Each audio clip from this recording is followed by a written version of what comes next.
All right. Hello. Hello, welcome to Late to the Party, a segment where we talk about pieces of media that we're a little late to talking about, be it a movie, video game, etc. In this case, an anime. Sonic the Hedgehog, the movie, is a two-part anime released in Japan that had been edited together for the West and marketed as a Sonic movie. I think it came out in the... That explains some things. It came out to the mid to late 90s. Very nostalgic for me. I had found an old DVD of this in a GameStop when I was very young, and that was like my first piece of Sonic media outside the game. So sure, I kind of framed what I think Sonic should be. Says the inner Sonic fan within, but you had just seen the movie. You're very new to this. I just watched it today. Yes, I do have some sort of like, not. I don't think it's a memory because like I don't remember ever watching it, but I do. Like some of the characters from like triggered something in my brain that was like maybe I have seen parts of this, or like I've never watched the full thing all the way through for sure. But yes. Yeah. But this movie, I'm going to refer to this as a movie just because it's easier for me to talk about it that way. Sounds good. It starts off with Sonic and Tails. They live on this island seemingly by themselves, just kind of hanging out. An old man owl guy falls from the sky and tells Sonic and Tails that he acts as some sort of ambassador to the president of this world. The president's daughter is being kidnapped by... No, that's not what happens. Dr. Eggman is threatening their world with a bomb that he had created in the past that he had let lay dormant. I'll be honest, I couldn't tell you. I literally watched this like hours ago, and I could not tell you that. Yeah, so Dr. Robotnik made a bomb, and it's still armed. He sends Sonic and Tails down there to defuse the bomb. The bomb's being piloted by an Eggman mech. Hijinks ensue. The mech scan Sonic. Eggman creates Metal Sonic from that scan. And then the rest of the film is just Metal Sonic and Sonic fighting each other. And if Metal Sonic wins, then Eggman will take over the land and marry the president's daughter because everyone in this movie is a sick pervert. You forgot the best part is the best part of the entire movie is just Knuckles showing up and that like fighting. That's the best part of the entire movie. That's the only thing I enjoyed. So fair. Yeah, for some strange reason, Knuckles wears a cowboy hat in this movie, which is the only outside of the comics, which the comics are inspired by this. And they give Knuckles his cowboy hat. Also, he has the ability to just fly, which is a little weird. But yeah, this whole movie, it's very Dragon Ball Z-esque. It's 90% fight, 10% friendship and bonding. That's just kind of shoehorned in. I think it's very charming. I think this is my selling point for why I think the classic art style of like classic Sonic fits really well in movie form. I would like to see a 3D CG movie kind of in this style with this kind of Sonic. Sure, yeah. But I can agree with that. I think my biggest critique first, like right off the bat, that I noticed in the first few minutes is the voice acting. I just hated. I absolutely did not like their voices. We watched the dub. Sure.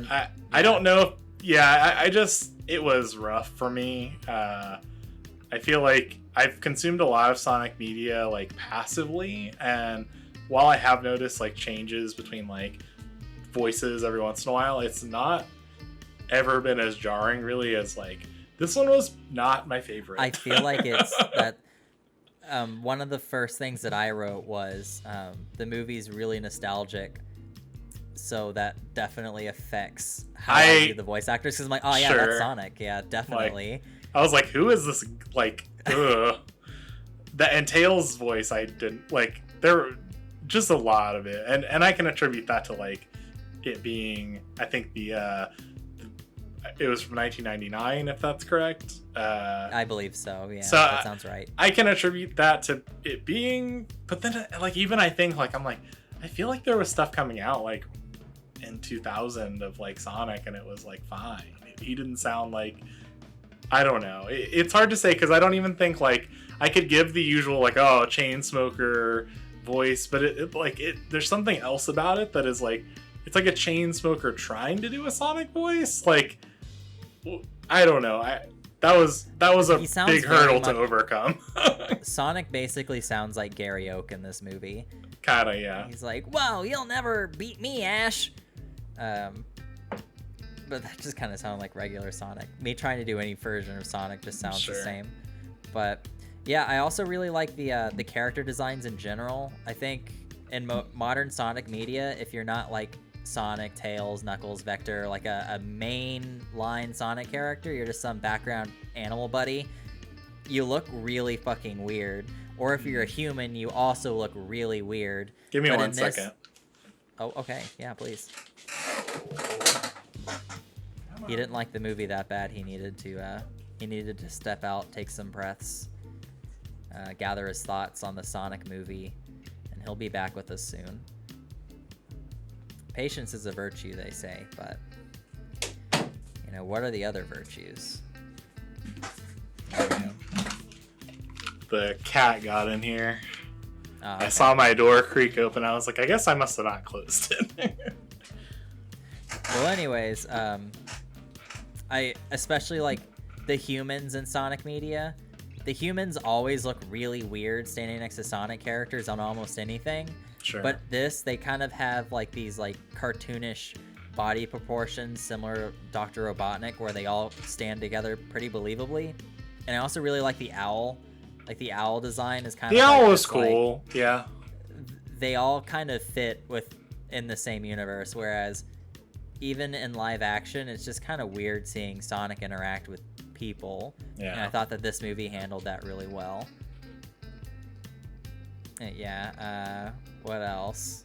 I also thought that the fight scenes, unlike, there are not a lot of anime that consist of just one large fight that I've really consumed other than Dragon Ball Z. Just every Dragon Ball Z movie, it's just Goku fighting blank. So that's kind of my frame of reference for something like this. And what I really enjoyed about this fight scene between Metal and Sonic is that Tails and Knuckles actually kind of make themselves useful in this. Whereas like Knuckles is he saves the president's daughter when she's falling from the thing. He digs into the ground to kind of divert magma while they're both fighting. And then Tails is hacking Metal Sonic, and he is also helping falling debris and 1990, like pre-2000s hacking. It's like he has a watch, and the scene is him just, and it cuts to his watch, and it's just a picture of Sonic and Metal Sonic. It's like he's reversed his personality polarity, so that way Metal Sonic is paralyzed because it's great. And I can forgive that. All of Eggman's gadgetry is also really fun to watch. He has these two missiles. One is like a tortoise and the other is a hare. And the hare missile shoots out really fast, and the tortoise missile is like comedically slow, and at the end back. I liked that, but I was just like, what? Why? Like, it just was. It seemed a little out of place. So like, I liked it, and I wish I saw more stuff like that throughout the entire movie. But I was like, okay. I guess.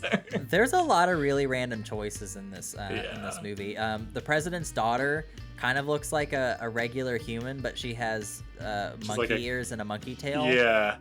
That character design sticks out in my mind. I feel like I've seen her in something before. I also really like the what is it? I think there's an outfit that Sonic wears to look cool. He wears like these weird shoes and a hat and sunglasses or something. No. The Owlman wears some of Sonic's clothes. He wears Sonic's clothes. He's like, oh, Sonic came here, and it turns out it was Metal Sonic. Just part of his evil plan was he went back to Sonic's house and was like, hey, you should wear Sonic's clothes because he'll be upset about it. Yeah. Like, what? There's a lot of fan art of Sonic wearing that outfit and stuff. I mean, it's a neat outfit. I like it, but it's just like, it seemed so, like, in the beginning, if they had shown, like, him wearing that, or him, like, Tails, like, going to, like, touch his hat or something, and him being like, hey, don't touch my clothes, like, that would have made more sense. Don't touch my clothes. But it was just like, I've never seen Sonic wear clothes before, and apparently he has a favorite outfit. Like, it's great. Yeah, that's Sonic's favorite outfit when he decides to wear clothes. Yeah, I guess so. Yeah, I really like this movie. I think it's really charming. I think maybe watching the sub is a better experience if I think late you to have the party on this nostalgic goggles on, because there there was nothing here for me. The soundtrack was all right, but then I noticed that the song, like, it sounded like a couple spots in the movie. There's this one song that plays that, like, I like it, and then I hear it repeat itself like 4 seconds in, over and over and over, and like it's played multiple times in the movie, and I was like, okay, I mean, I like it, but like I wish it was a little bit longer so it didn't repeat. Like, I don't know. I was like, let me think of, like, I was trying to see things that I was like I like about it, and so I could talk to you about that, and then I was like, as I was doing that, it was like destroying itself. Like, even the things I was trying to find to like, I was like, oh, well. Okay, so you would not recommend this? If you're a fan of Sonic, then go ahead. But if you're just a passive observer of Sonic the Hedgehog content, then I would say you're not missing anything. All right, and at the end of the day, if you haven't heard of this and you now are aware of its existence, that was my goal here. I'm just happy that if you have an hour to kill and you just don't have anything else to watch, go ahead. That's fair. If Space Force is getting you down, you should check this one out. Take a break. Take an hour-long break. Yeah. Watch this.